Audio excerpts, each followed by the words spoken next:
Hey guys, welcome to Reviews in a Flash. My name is Maddie. Today I am reviewing Delta 13. This is published by IDW. It's written by Steven Niles, art by Nat Jones. Thank you again to Darkstar916 for sponsoring this video in this book.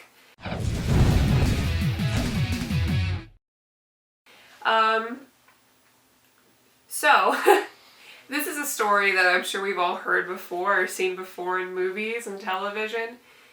We have an astronaut crew. It doesn't really tell you what time period this is.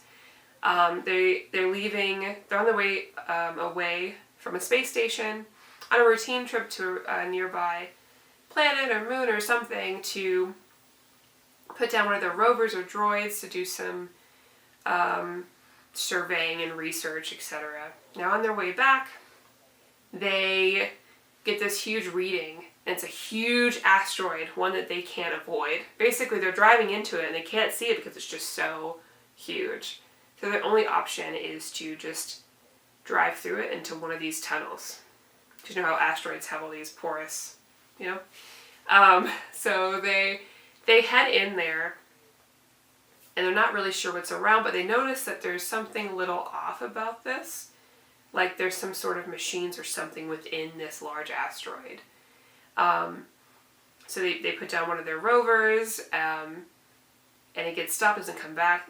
Then they put boots on the ground to go check it out. And while they're going there, they see all these kind of, you can't tell if it's machines or it's like almost tentacle-looking things taking over the rover. And in this large room, they see this humanoid-looking thing. It appears to be a young woman. So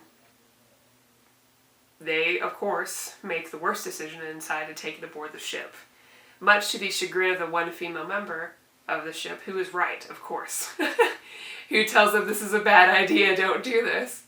So I won't give away the rest of this, but you can only imagine where this might lead for the ship members, and naturally, probably not in a great place. This story is very reminiscent of Alien. Any of those type of stories remind me a little bit of the video game Dead Space. It's your typical astronauts fly through space. They find something there that's a little supernatural, maybe, or alien that they should not be messing with. So it was fine. Stories like this are hard. For one, I would recommend to IDW that this is not the most attractive cover.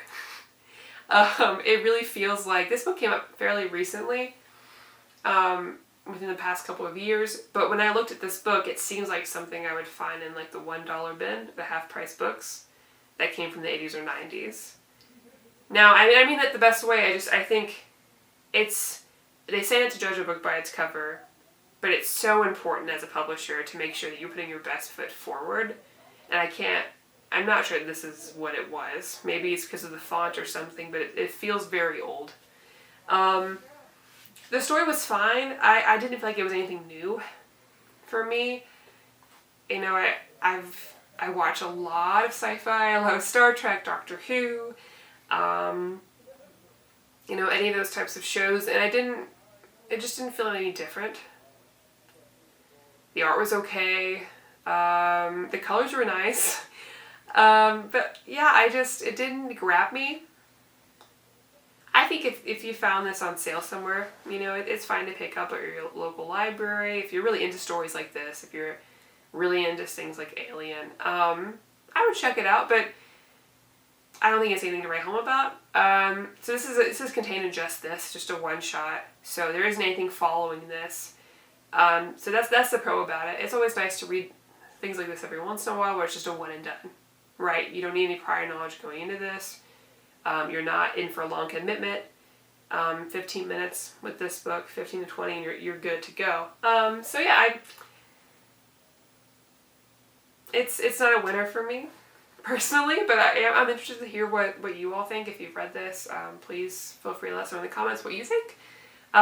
Maybe you all have a different opinion than me. I do like the style, so if you have any idea of a similar type of genre book, that's better. Send me some recommendations, because this has left me just wanting more. So yeah, thank you all so much for watching. Please like, comment, subscribe. We also have a Patreon. You can see in the description below. If you're interested in supporting us, you have some opportunities to vote for future videos or see some behind the scenes. Thank you so much, everybody. I'll see you next time.